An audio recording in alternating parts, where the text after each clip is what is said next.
Good morning, everyone. It is Rollie, and I wanted to welcome you to Chatting with Wisdom.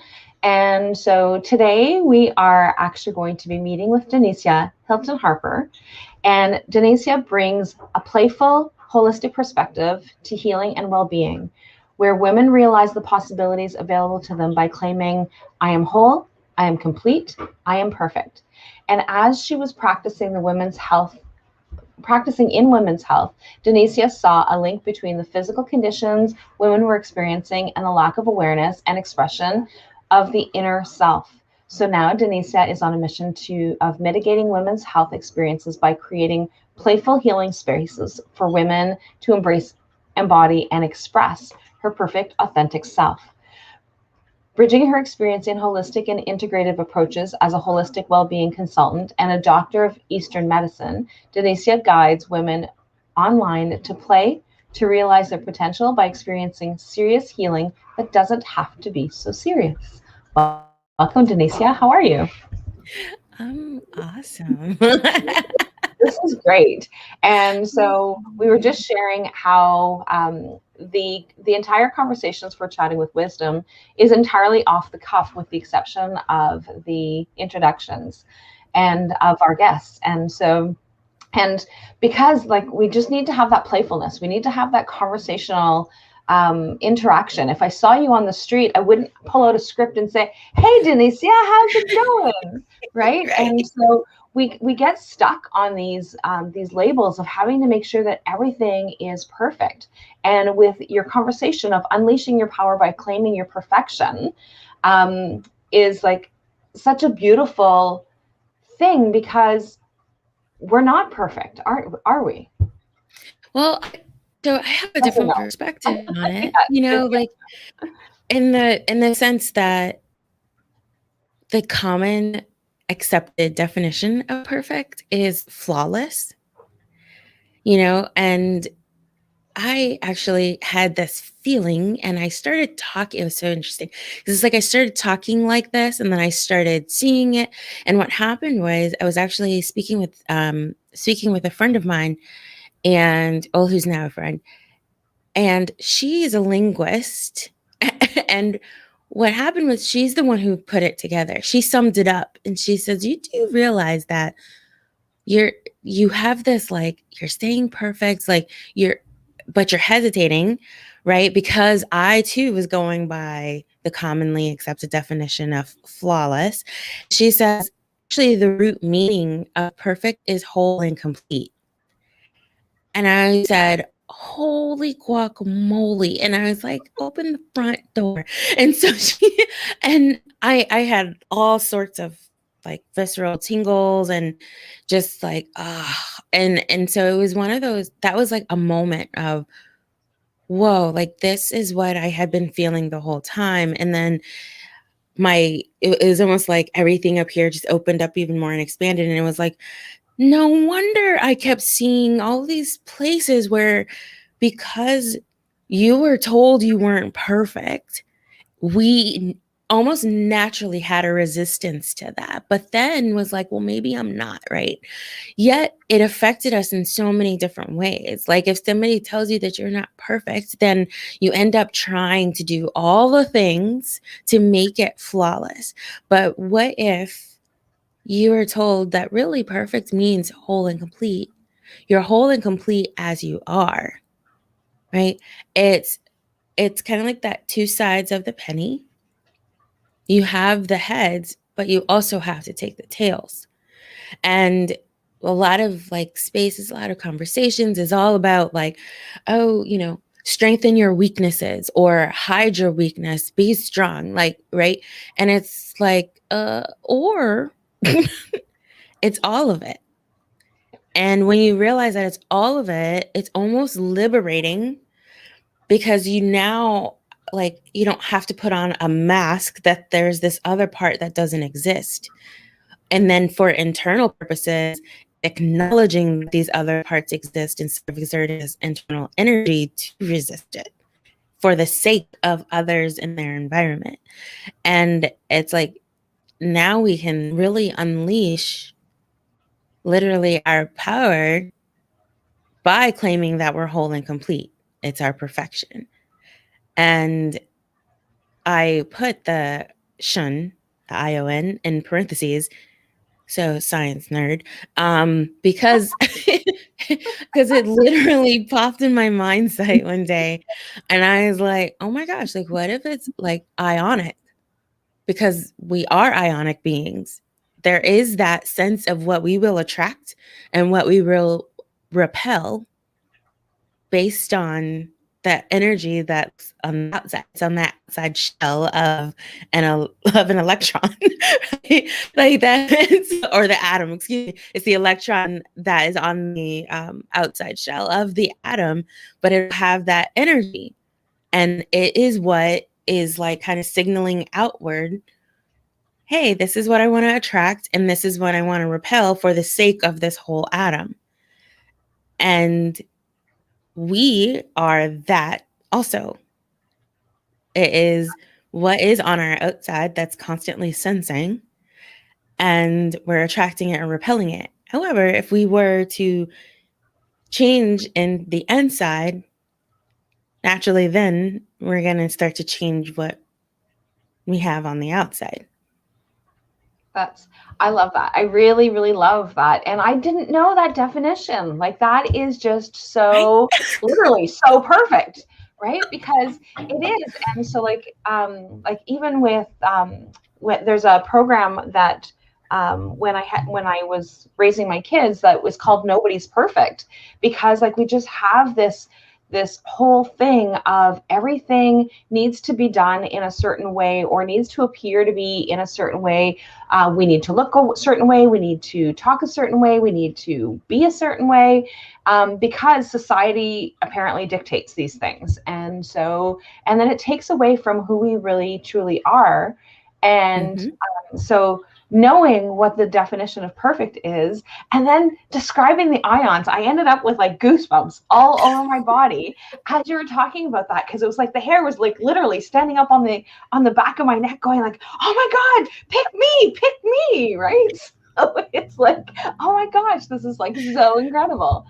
I love that. I really love. And so I'm seeing that there's somebody that's tuning in. So you've missed the first part of the conversation. So you definitely want to go back and hear a little bit more, but I'm sure we're going to keep talking about it.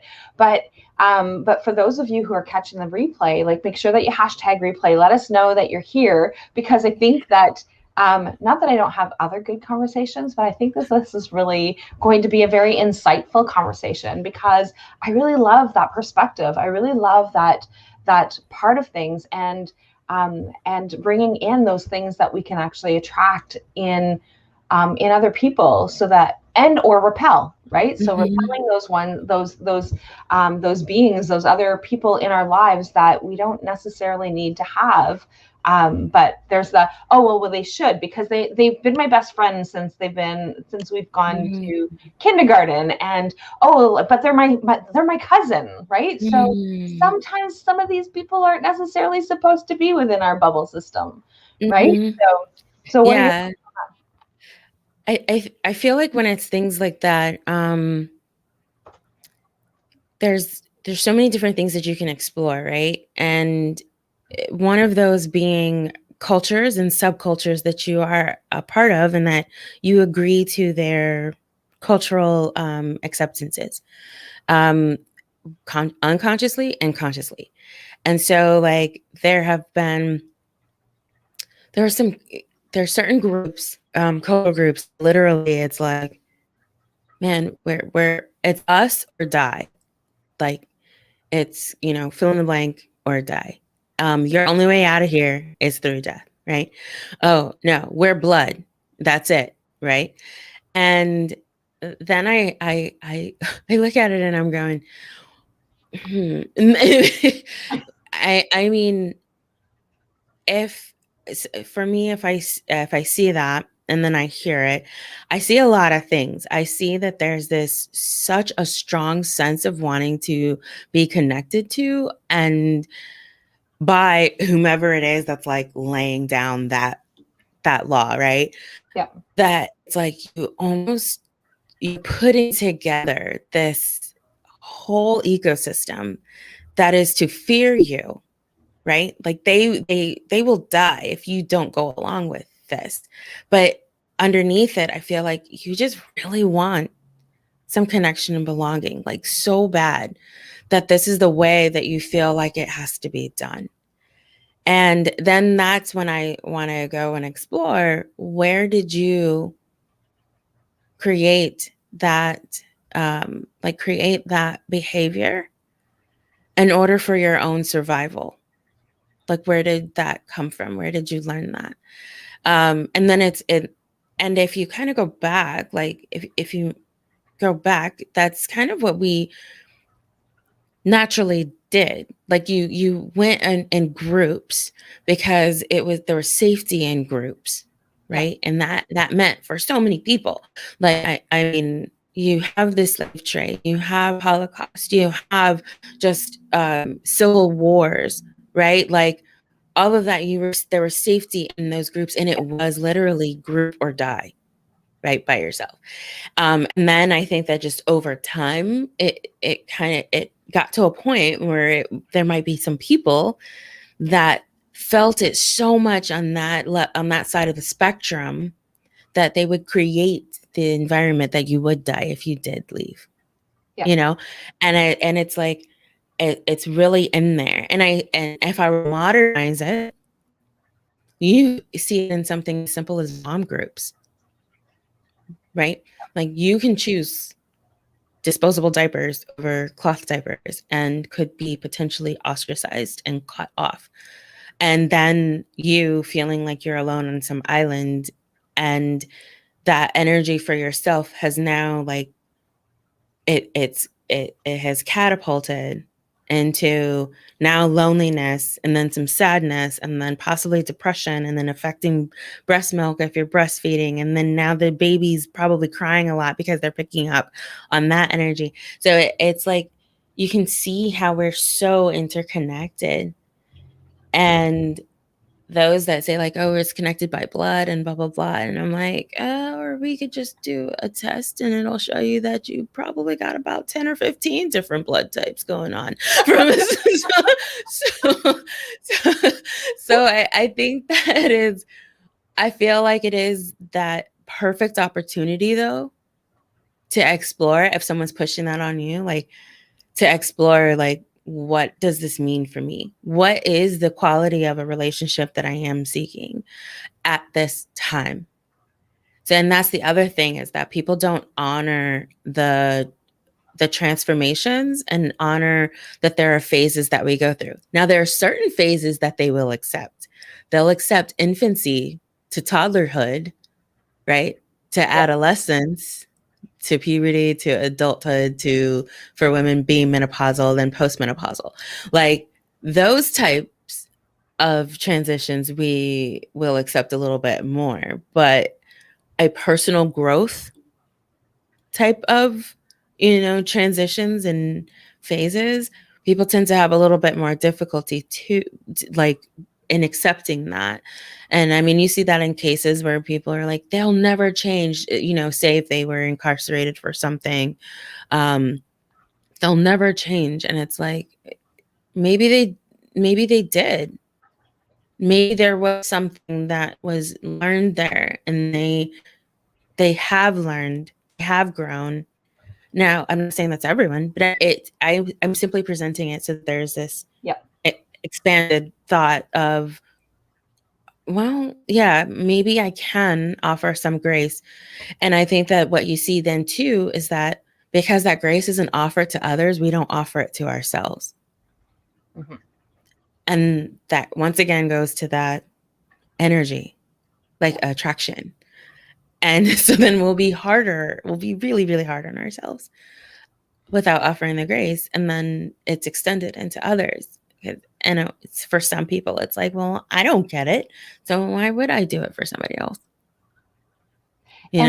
We see that often. Like I see that a lot with my clients, is like, but there's also two parts of it that I sometimes see. So like I see the one where they don't extend it to themselves and they're harder on themselves, but yet it's okay for the neighbor not to meet those standards or those expectations that you set out for yourself. And then there's the others that I can't meet those standards, so they can't meet those standards either. So like I can't. So you've got those two different levels. But it's just that that whole being. And again, I love how you actually talked about the groups, and so like the groups and bringing those people in terms of like where do they fit and how do they go. And I like the blood type conversation because yeah, we've got lots of levels in our blood, don't we? And Yeah. so, but it's really important for us to be able to like take a look at what's our best me, what's Mhm. our best version of me, and so that we can actually be whole and complete. And so when we've been beaten down over and over and over again about how we didn't do this right and we didn't do that right and we don't look the right color and we don't look the right you don't have the right belief system, you don't have like all these different things of because that's one of the things that even like with me is having grown up in a religious environment, is that and going to a religious school, is that I had these beliefs that were like instilled, but some of those things didn't fit right for me, didn't feel right, didn't fit as to how it is that I wanted to be able to do. And so I did expand and I did change, and I did change some of the patterns of how I wanted to be able to have and not just with religion but within myself. And then you have the people that say, you've changed, I don't know what's wrong with you, but you've changed, right? So do you hear that? Oh yeah. Like, I'm laughing because Mhm. it's like, well, yeah, I have. And a really beautiful part is they see it because it's actually within them. And so even then, sometimes and it's some resistance to what you're now expressing more of. So I feel like some of these things are already within us. They just might be a little bit smaller. And Yeah. then we're working on like our process is for it to get bigger and bigger and then feel more confident and more comfortable in expressing that. Right. And then now you get those people who are like, geez, things different. Like, or they may even go away, like silently just kind of fade away. Yeah. And so it's kind of like some people see it within you and then they may be a little bit more attracted to you, and then they may be more repelled, and then how they respond like in the expression of that is what I feel like is why it's so important to become more aware of yourself internally, because we're constantly responding to our environments. Like, so the examples that you were saying, literally in my mind went, well, it's contextual based on the environment that you're in. Like I could sit there and say, oh my gosh, I am the biggest bodied person here. And then I could spiral out on all the things, right?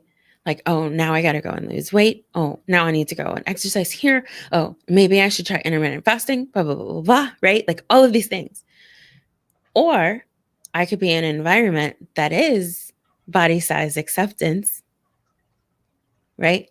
And while we still might do physical movement, we agree that we're doing the physical movement because we enjoy the physical movement, not to like get into what this physical body is supposed to look like. And what it happened was we just shifted the environment, which when you do the environment, you're actually shifting the context to which it is that you're responding to. Right. And that's why I find it that's like one of the things that I invite many to do is kind of take a listen to. I don't know why I started pulling on my ears or something's there.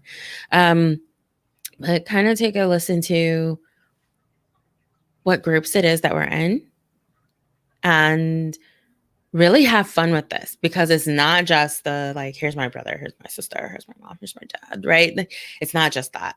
We talked about like mom groups. I mean, if you're on Facebook, you can easily just go to the groups and see which ones it is that you joined and why. And even like just kind of be this owl at the top of this tree who's just looking and even looking like all the way around. And if you can take that perspective of that group, you can really assess the energy of it and see really what is it that you're connected to in that group.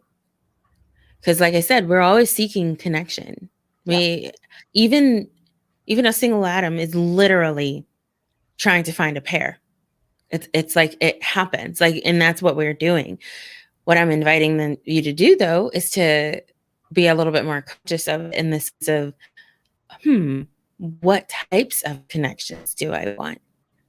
And I feel like that's where you need an assessment of your internal. So kind of like that atom, that nucleus has the information. The nucleus has the that is literally an encapsulated container and has the information and is saying, for this to express, we need to connect with blah, blah, blah.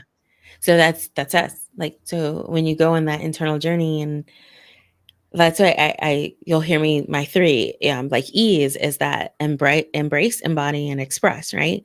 Like, it's one thing to embrace, and with embracing is the awareness part, but to embody it means to really like bring it into your system, bring it into the vessel that is the body, and express it. Like, it needs to express itself. You're going through this cycle all the time with these 3 E's. And I feel like that's where it is that we can come up with these, we can have these conflicts and we can have issues. And the kinks is when we're not going into the different phases. So it's that, I'm aware of this within myself. Okay. And then, but you'd much rather like be really, really, really uncomfortable and not liking like what's actually happening, because the kink was not embodying it. The kink was not really bringing it in and paying attention to the body and seeing that the body is telling you there's a disconnect between this level of awareness and what's happening in the body. That's where the symptoms and conditions, I feel like it's where they have the wisdom and they have the insight. But a lot of the ways that we kind of go about in our world now is not conducive to us really paying attention to our body in that way. It's more of here's a symptom, let's shut it down. Yeah. Right. When it actually contained the information that we needed for our growth. but we're so focused on shutting it down. And it's like, how do we balance out the relief of the symptom while at the same time the growth from the symptom itself, from that and that wisdom and whatnot. So I think there's a lot that's happening all the time, but that's a part of our wholeness and our completeness, and it can be new for people, to try to gain that understanding and relieving themselves of that. And I think that's a journey in and of itself.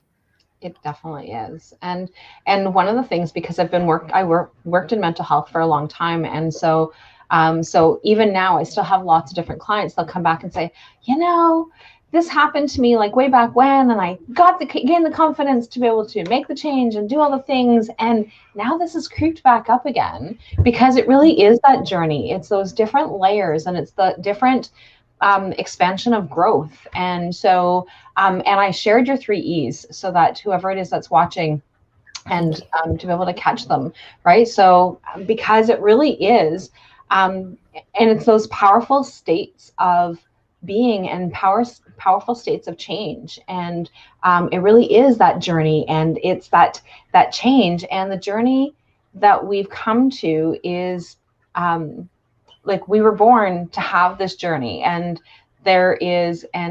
sometimes we take one path and then we need to come back to it and start again, or sometimes we need to just, where we are, start switching off to a different, down a different terrain, just to see and explore. And I love the analogy that you had about being able to be the owl and just being able to just absorb and and see, like, why did you go there in the first place? What is it that you were looking for? What is it you're seeking? Because like you said, it's always connection. We are always looking to connect with others.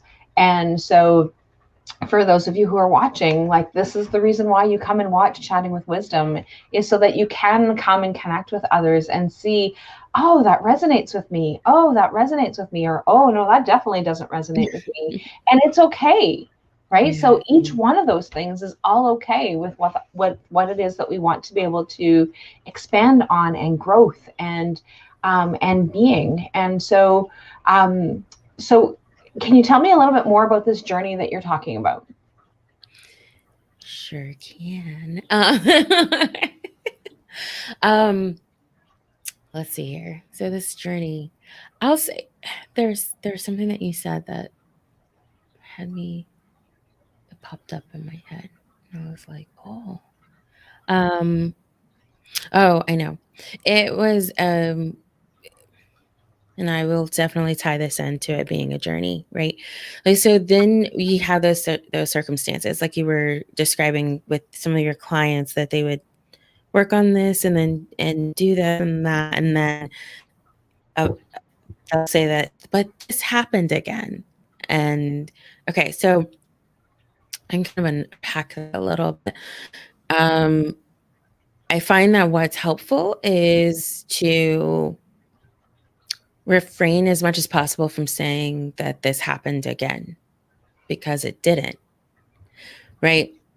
I say that because when I hear that, oh, this again, is almost like putting out there that you're not really acknowledging and celebrating where you are right now. So in a way, it's like you're still extended into the past, because you're not the same person that was actually in that situation or scenario at that time. And so what then you're seeing is, and for some people, it's the same people, like the same actor. And then for others, it might be a different person, but the core issue is what's there, and that's what they're seeing. And it's just like, this is happening with a different person, like, right? And what I see is, like, really, number one, not saying or believing that it's happening again, because in a way I don't think it is, because you really are a different person, you're in a different phase. And I think once you can get to that, it helps ease you up a little bit and how it is now that you're going to go into this situation, because now you're celebrating, ooh, I have this now. I didn't have it, the 15 last week or 8 years ago kind of thing, right? But I have it now. So you're drawing on that strength, right? That you have right now. If there's some discomfort to it, more than likely there's a different dimension. There's another level to it that you have a capacity to address at this time, that you perhaps didn't have that capacity before. And so I feel like even then, when we meet those circumstances, sometimes there's a level of a acute, like, this is acute emergency. We just need to, like, get out of it, right? And then if that or some other circumstance comes up again, then it's, okay, so I'm being invited right now to look at this from a different perspective and a different lens. And I myself am a different perspective, have a different lens. And so from this perspective, and with the capacity that I have now, seeing all these amazing tools that I have within me, right? Now what? And then you can be present with it then, and then go forward.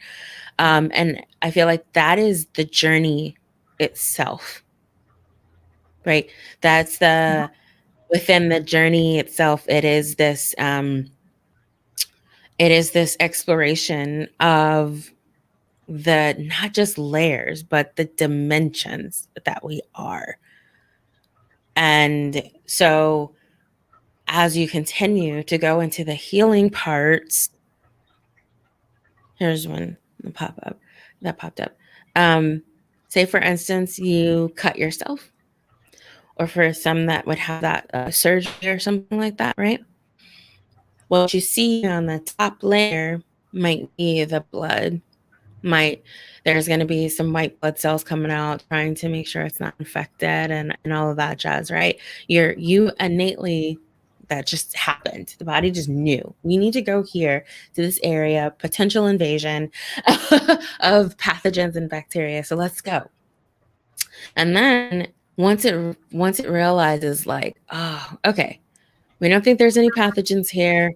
Let's go ahead and start healing up.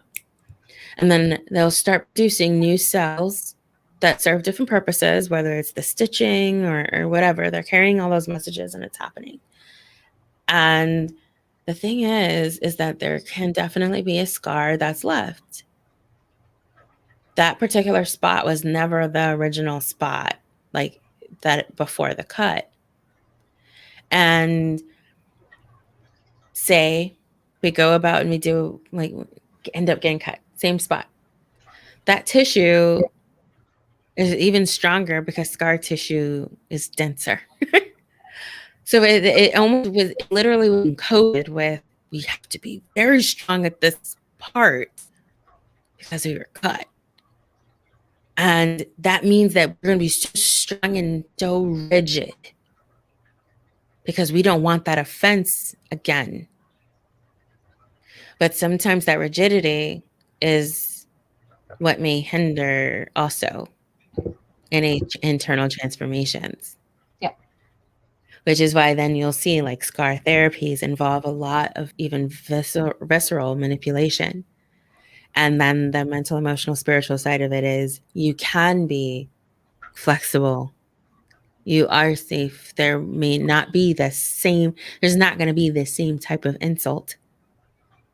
And it's okay. And you just like massage. It's going to be acupuncture needles. It might be oils. It might be essences. It might be whatever. Because you know at that scar, there was an emotional thing that happened. Yep. And so in what ways is it that you're going to be like working with that? And so that was a way that I was trying to paint that there is just literally this journey. And so when we associate it with our healing, oftentimes you hear me saying things in an ing because I'm literally saying it's a process. And and it's a process, and through the process you're going to be learning along the way. And then as you learn along the way and as you change, then you're going to start to identify like, oh, this is what I need more of. Oh, this is what I need less of. Oh, this is going to be new, but I definitely need that. Like it's that moment when like something changed within you that all of a sudden there's like a person or a book or a modality that just all of a sudden shows up. That's like, you just know that's for you at this time. Yeah. Right. Like it's that moment. And, I love those moments because then to me that let the energy know like, oh, you have capacity for this.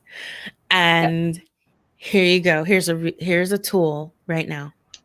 I call them tools to resource. I don't call them tools and resources. I go by resource, being to bring back, and source being you. So I don't want anyone to think that something on the outside of them is going to have that power of that's the source. No. You're the source. And so whatever it is that you are using is really a tool to facilitate you coming to your authentic self. And I felt that a lot because I could see the harm that was being done, even for us as a practitioner, and we were learning in school and stuff, that it was like, this is your healing journey. I'm here to help facilitate in this phase and whatever that phase might be. But then you see it happening, like whether it literally is a medication or whether it's an herb whether it's specific food / ostracizing other types of foods, like that, because it's that has this power, that has this dominion. However, if you shifted the relationship and see that it is a tool, let's see, does this, and that's something that I'll ask myself too, is like, does this facilitate me coming to my authentic self more or not? And then I invite it to join my team if it does. And if not, then, oh, okay, cool. Well, thanks for coming and playing. Have a great day. Right. And it's like one of the things that I say with my clients all the time is you take what you need and you leave the rest. If it feels right for you, you use it. And if it doesn't, then you just, and I love the analogy that you've used about like even the scar and having to manipulate. And so if anybody's been in an accident or has had an injury or has had surgery, there's always that manipulation that they start off with, like the whole healing, getting the strength, getting the muscle back.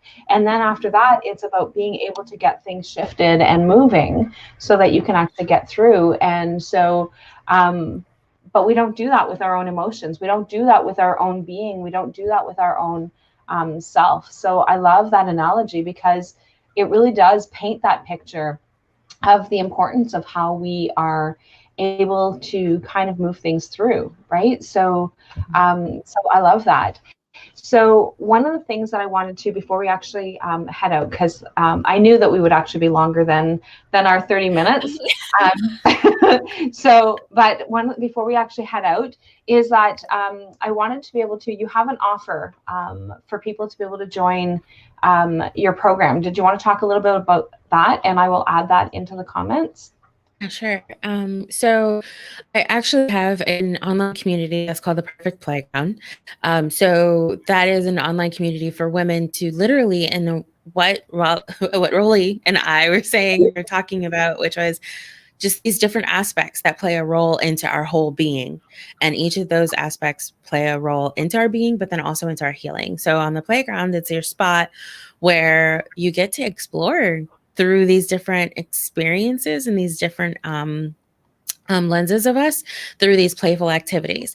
And then there's this academy that's associated with it. And with the academy, it's called the I Am Perfect Academy. And that with that comes the play group consulting. So that's where twice a month we get together and we go through like, what has been your experience of learning about yourself and growing through your own healing journey, through the playful activities, but then also like literally like what's happening in your life. How is it that I may offer insight and guidance and to help you facilitate like the process through it, right? And so that's the free 30-day trial into the academy, which is housed there on the Perfect Playground. And I would love to have you come and play.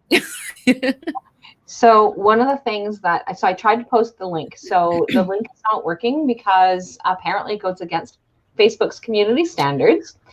Of course. I have tried and I'm like, you know what? I have another link for you. Well, that's okay. What I'm going to do though is I can put in, I'm going to create a banner right now with the link. Facebook doesn't even want we can do it simply a different way. So I'm going to share the link with you guys inside the banner, so that way there you guys can find it. But yeah, Facebook and all those many things. So for those of you who are actually catching on YouTube, you guys have the link. There's no issues with the link. Just not on Facebook. So for those of you who Facebook doesn't even want you to be whole and complete. Like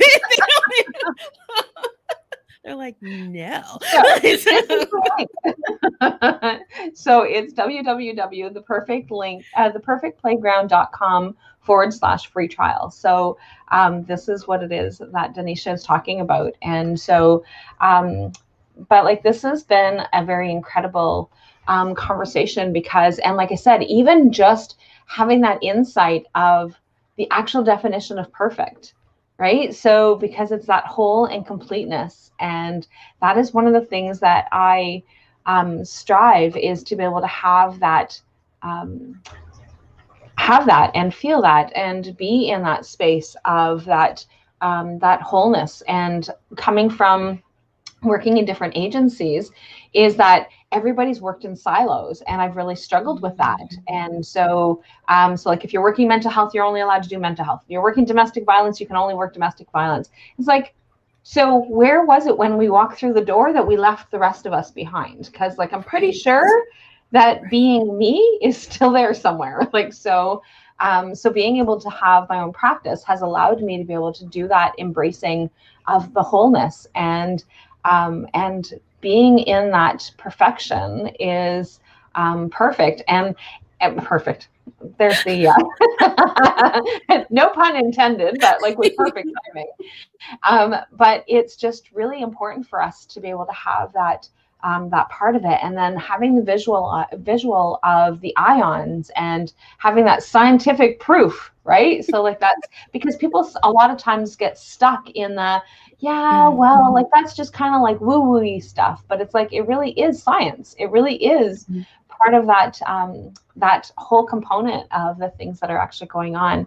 And so I know personally, I would love to have you come back on Chatting with Wisdom again if you are interested in joining us. But for those of you who are watching weekly, we will be back on again next week. And but really going back and having conversations within this is so important. And so I've loved the insights. I've loved the ahas. And like even when you were talking about the resources, right? So like being the resource. And so again, like you've given me so many things to like that I've like, oh my gosh, like this is incredible. Like I've been doing this work for a long time, but it's, and including my own personal work, I've been doing that even longer.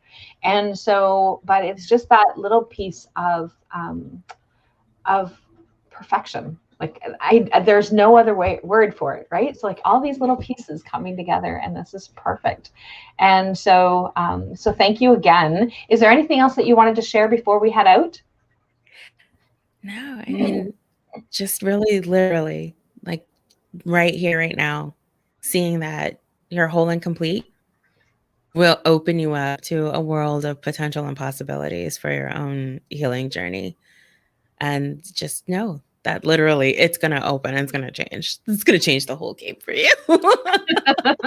Well, thank you so much for coming. And like I said, I'm hoping that you will take the opportunity and sign up for another session in the future.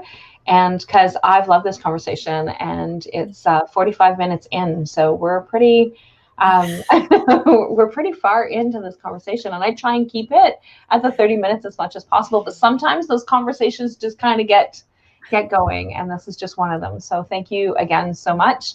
And I will see everyone again next week. And so for those of you in Canada, there are celebrations of Canada Day. And so in honor of the children, the lost children that have been found, we ask everyone to give great honor. And those, and then for those in the US, July 4th is the holiday in Canada, is July 4th weekend. What is it called? Independence Day, I guess it is, right? Yeah. And so, but again, making sure that we are giving, putting some thoughts into thoughts and prayers for anyone who, and just holding space for those who have been found, those who have been in their own spirits, in their own beings.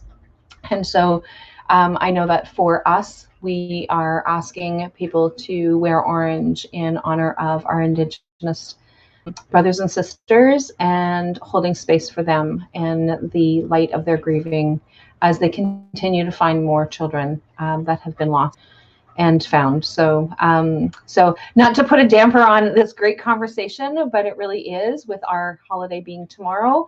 I just think that it's really important for us to be able to be in that space and holding space for each other. So miigwech to my fellow Aboriginal people, and I will chat with all of you guys later. Bye for now.